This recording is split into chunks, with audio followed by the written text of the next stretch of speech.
বস, গল্পটা তো মাত্র শুরু হলো।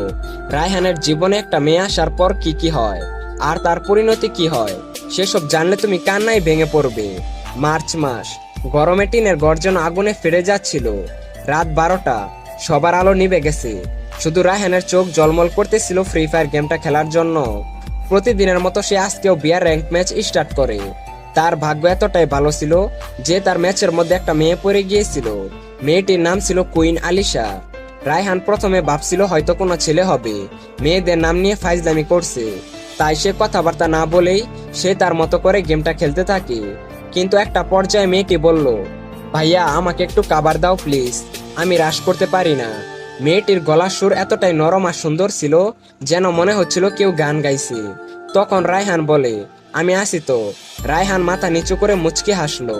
ম্যাচের মধ্যে তারা একসাথে গেম খেললো আর এনিমিদের সবাইকে মেরে একটা পর্যায়ে তারা বুয়া পেল। ম্যাচ শেষে আলিশা বলল, ভাইয়া তুমি অনেক ভালো এবং প্রো লেভেলের গেম প্লে করো, তোমাকে অ্যাড পাঠাচ্ছি, আমাকে বন্ধু বানিও, আমরা আবার খেলবো। সেই রাত্রে রায়হানের চোখে আর ঘুম এলো না।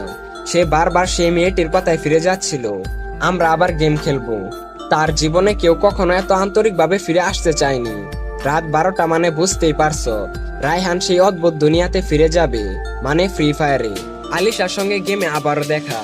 এভাবেই শুরু হলো রায়হান আর আলিশার মধ্যে বন্ধুত্ব। প্রতিদিন তারা একসাথে গেম খেলতো। রাতের নিস্তব্ধতায় ইয়ারফোন কানে লাগিয়ে রায়হান বলল, আলিশা তুমি আমার সাথে থাকলে মনে হয় আমি একা না। এই কথা শুনে আলিশা মুচকি হাসে। একদিন আলিশা বলল, রায়হান আমরা তো অনেক দিন ধরেই গেম খেলি, আমি তোমাকে দেখতে চাই, তাও রিয়েল লাইফে। এই কথা শুনে রায়হানের বুক কাঁপতে লাগলো।